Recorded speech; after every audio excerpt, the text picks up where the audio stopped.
Back then, if a woman wanted a steady life and respect in society, marriage was pretty much her only option.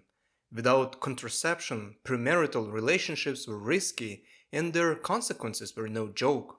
It was men who engaged in such adventures, often with underprivileged women in the world's oldest profession. With women now working and birth control widely available, the old roles of men as providers and women as mothers have both lost their importance. Now people marry and form families because they want to, not because they need to. Which leads me to another question. Why are fertility rates plummeting in developed nations? First and foremost, having children is now a sort of luxury. Previously, begetting and raising children meant additional labor around the farm.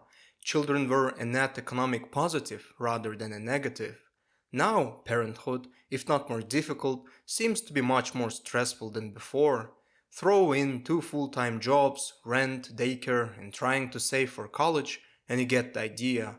And heaven help you if the child has serious health issues, because the medical support bills may outlive you. That's only the money side of things. There is more. We love hardest when we are young and broke, yet we are only ready to settle down after we've already burned out from dating, chasing degrees and careers. And let's not forget the rest. Fragmented communities, city stress, tiny living spaces, and the random chaos of modern society. In short, it's not exactly family friendly out there. No wonder birth rates are down. It's all casual relationships that are just like takeout food, fast, easy, and regretful, perfect for city life. So, being a childless cubicle dweller in a polyamorous relationship is easier than building a real family. Marriage now is an outdated inconvenience. If you're with someone, you can have intimacy without consequences. If you're alone, you can have thousands of virtual lovers. Two incomes and no kids means you can travel to a sunny place and fornicate with an ocean view. Which means that now marriage is no longer a matter of necessity, but of strong enough sexual attraction, or as they call it, love.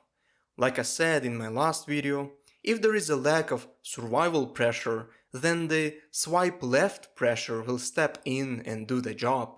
It is true, there are economic and sort of logistical reasons for lower birth rates, but I'm more interested in how our own sexual instincts adaptively shift our priorities. And the loudest voices on this topic are the incel men.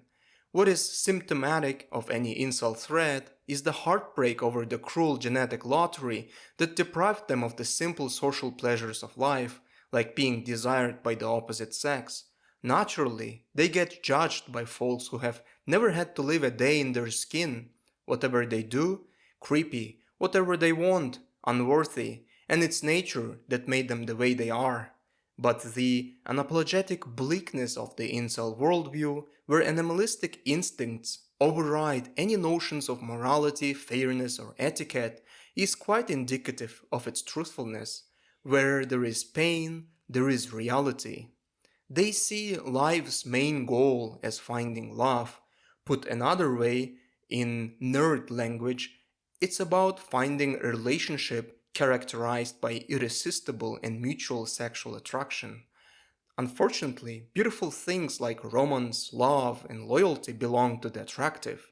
The rest get sad imitations of love and a handful of coping mechanisms. So, we should examine the underdogs outside the sexual market. What we are observing may be a new mechanism of natural selection, one in which economic abundance fuels equally powerful sexual selectivity. Industrial revolution and its consequences didn't kill natural selection, it just moved it to Tinder. If we simplify the whole wisdom of evolutionary psychology, then it is this. No matter what, our sexual instincts respond to the real, tangible traits of attractiveness and health, not to abstract hypotheticals. This goes for both men and women.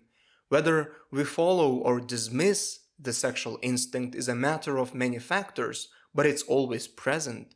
Consider the case from Jane Austen's Pride and Prejudice. Two young women in relative poverty share disdain for the most ridiculous men they know, Mr. Collins.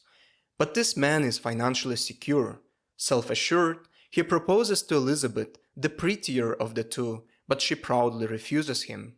But hurt, embarrassed, and desperate, he then proposes to Charlotta, who is older, plain-looking, and a lot more practical. Though she cringes inside, she hides it and accepts, hoping his clergyman job will keep him away from her most of the time. Even centuries back, women wouldn't glaze over any man, but they would say yes to a loveless marriage if the alternatives sucked.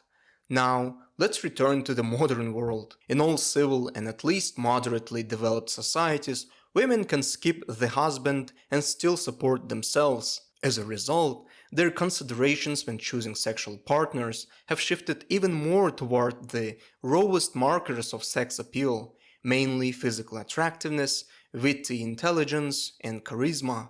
Wealth plays a role to some extent, but it's no longer a deal breaker. Sure, being wealthy will help, but wealth without sex appeal might buy a woman's time, but not her heart or something else. It's reached a point where top-tier men monopolized all the attention from women, leaving most other men increasingly left out.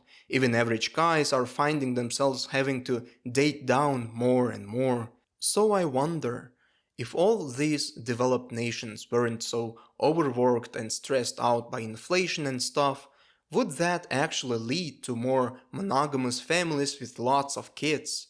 Maybe a little, and for some, sure. But incels would still be incels, and women would still be choosy, maybe even more so. Because these days, unlike before, women can have fun without consequences. That's what incels complain about.